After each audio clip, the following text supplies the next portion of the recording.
All right, so today we're going deep, really deep, into a case that well, I think it's safe to say captivated pretty much everyone. Yeah. The Yeah. Gabby Petito case. This 22-year-old living the van life dream, and it just turned into, well, a nightmare. Absolutely.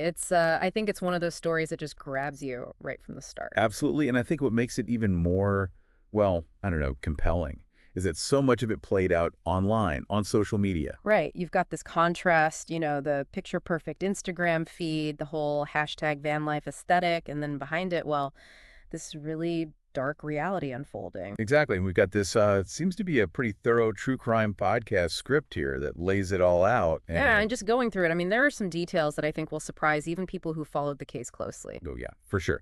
Okay, so let's start at the beginning. Gabby and her fiance, Brian Laundrie, they set off on this cross-country trip, right? Yeah, they called it, what was it, nomadic static? Nomadic static.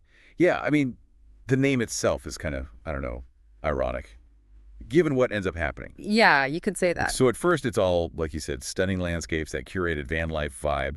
But Then then you start to see these cracks, right? Hints of tension, maybe a cryptic post here and there. exactly. And it all kind of culminates in that incident in Moab, Utah. Yeah, that police stop after a domestic disturbance call. I mean, that's really when things shift from this sort of idyllic travel blog to something much darker. Okay, so can we break down that Moab incident a bit? Mm, Because I think that's really key here. sure. So you have witnesses saying they saw Brian hit Gabby. But when the police arrive, it's a complicated scene.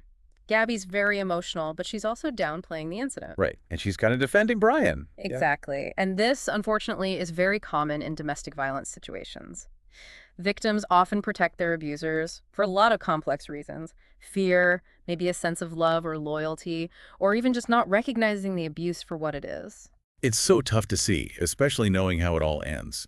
The police, they end up separating them for the night, but But they don't arrest Brian. They categorize it as a mental health crisis, not domestic violence. And looking back, it's like, was that the right call? Could things have been different? it's a question that haunts this case, for sure. And from there, the timeline gets, well, really scary. Yeah, Gabby's last Instagram post is August 25th. Then Brian returns to Florida alone on September 1st, and it's not until September 11th that Gabby's family reports her missing. I can't imagine that feeling. Waiting, not knowing. Then, on September 19th, the news everyone was dreading. Gabby's remains are found in Wyoming's Grand Teton National Park, It's such a vast, desolate landscape. and the location itself, I think it speaks volumes about Brian's state of mind. Oh, absolutely. And the cause of death, manual strangulation, Mhm. it just adds to the horror of it all. And then Brian disappears himself, right? This nationwide manhunt ensues, and finally his remains are found, along with this notebook, a confession of sorts. Right, but it's a confession that Gabby's family, they don't accept it. They see it as a way for Brian to control the narrative, even in death, to try and paint himself in a better light. Which is so disturbing, right? Yeah. Trying to manipulate things from beyond the grave. It's a whole other layer to this already complex story, and it raises all these questions about, can we ever truly know someone's motives, especially when they're no longer alive to explain themselves? And then you've got the Netflix documentary, American Murder, the Gabby Petito story, which brings even more details to light. Yeah, and one detail that really, I think, shocked a lot of people was that note from Brian's mother.